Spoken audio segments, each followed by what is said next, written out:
Bonjour à tous, c'est Pablo pour cette nouvelle vidéo. Avec les différentes crises actuelles qu'on connaît aujourd'hui, une chose importante pour les entrepreneurs et dirigeants d'entreprise, c'est de s'adapter au marché quand on fait de la prospection. Tu vas sûrement me dire, Pablo, mais qu'est-ce que ça veut dire s'adapter au marché? C'est ce qu'on va regarder aujourd'hui ensemble dans cette vidéo. Comme toujours, avant de commencer la vidéo, n'hésite pas à t'abonner à notre chaîne, c'est vraiment une bonne manière de nous soutenir et de nous aider, donc merci à tous ceux qui s'abonnent. Quand on fait de la prospection et surtout en B2B, le marché c'est d'une certaine manière notre terrain de jeu. Et donc il va y avoir beaucoup de paramètres à prendre en compte sur lesquels les entreprises ou notre cible peuvent être touchées. Et ces paramètres évoluent en fonction du contexte politique, géopolitique ou environnemental dans lequel on vit.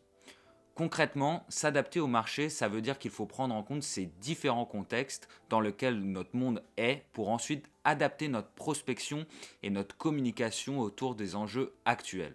Je te prends un exemple. Début 2020, personne ne savait qu'on allait être touché par une pandémie mondiale qui allait faire qu'on se retrouve enfermé chez nous du jour au lendemain. Et donc, les entreprises et leurs dirigeants ont dû prendre des mesures pour changer les modes de communication et de prospection parce qu'on ne pouvait plus se déplacer ou aller à des salons par exemple.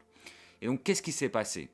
Les entreprises, elles ont repensé la manière dont elles faisaient de la prospection. On a vécu une digitalisation accélérée qui nous a permis de trouver des nouveaux moyens de prospection pour continuer à trouver des clients. Aujourd'hui, le contexte actuel est en train de changer comme en 2020 avec le Covid et nous oblige à repenser notre prospection. La guerre en Ukraine, la hausse des prix, les problématiques liées à l'énergie vont entraîner des changements pour les entreprises avec de nouveaux enjeux auxquels il faudra répondre. Par exemple, on voit que le contexte actuel crée un climat anxiogène pour les entreprises qui impacte la performance et le développement de leurs activités. Et elles auront besoin d'être accompagnées par des experts pour surmonter ce contexte anxiogène dans lequel on vit.